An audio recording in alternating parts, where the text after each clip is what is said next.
Olá, youtubeiros, tudo bem? Eu sou a Larissa. E eu sou o Pedro. E você, por acaso, você perguntou por que você ouve aquela música, daquele sentimento de alegria, ou amor, tristeza?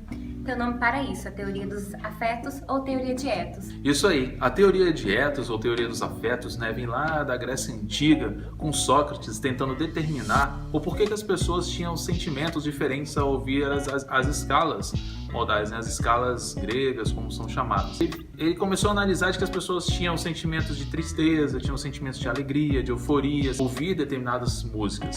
Então, assim, ele começou a classificar isso e chamou de etos. O que aconteceu? Com o passar dos anos, esse tipo de escalas, algumas escalas foram sendo muito utilizadas e outras começaram a ser deixadas de lado por causa do seu etos.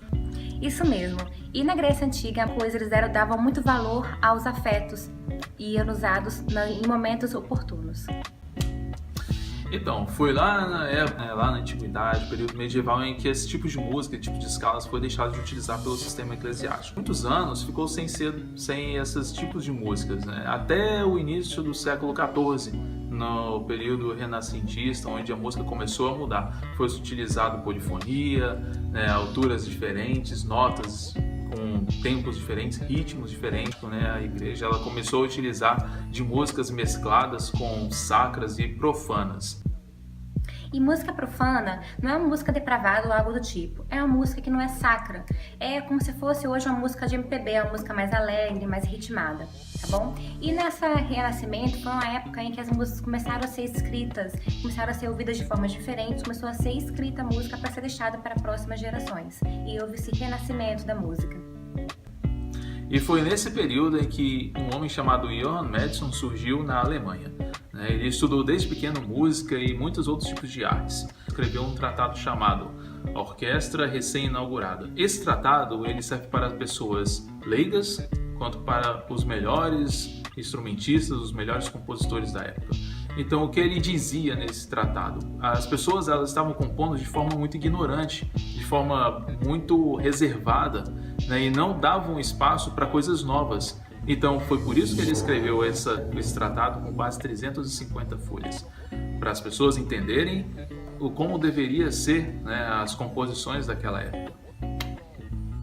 Mattheson explica no seu texto sobre cada tonalidade e as características próprias de cada uma, e os efeitos que elas causam nos ouvintes. E também ele trouxe à tona no trabalho a importância de cada escala e também os trabalhos dos gregos, como eles possuíam, como eles escreviam as escalas, qual o afeto que ele causava nos ouvintes. E esse trabalho ele foi escrito, como o Pedro bem disse, para várias idades. Cada pessoa, desde o mais leigo ao mais que tem mais conhecimento, consegue entender sobre isso. A Larissa explicou muito bem, nós vamos ver agora o exemplo. Essa tabela ela demonstra muito bem as tonalidades e o seu etos. É importante também notar que essa teoria perdura até hoje, com muitos compositores, seja do período clássico, do período romântico, até mesmo os contemporâneos, utilizando desses efeitos. Não é mesmo, Larissa? Sim, Pedro, o que você acha de ouvir alguns exemplos? Nossa, eu acho perfeito. Vamos ouvir então? Ao escutarmos a Sinfonia em Dó Maior de Mozart, sem que percebamos, iremos nos deparar com um sentimento rude, grosseiro, um tanto atrevido e ousado, nos transmitindo aquele ar de coragem, de confiança que nos leva a pensar que podemos dominar o mundo.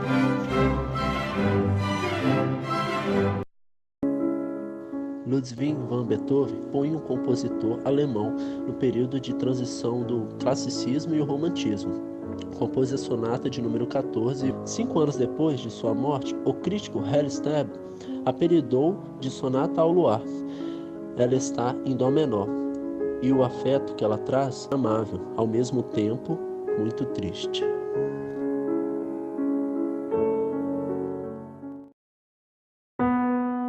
Frédéric Chopin foi um grande pianista no período romântico. O prelúdio em Mi menor, que remete ao afeto lamentoso, que é a tristeza.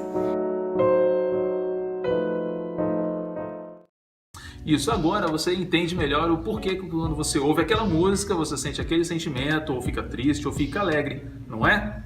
É verdade. E agora, para lembrar, deixa seu like pra gente, um beijo, até a próxima. E até mais!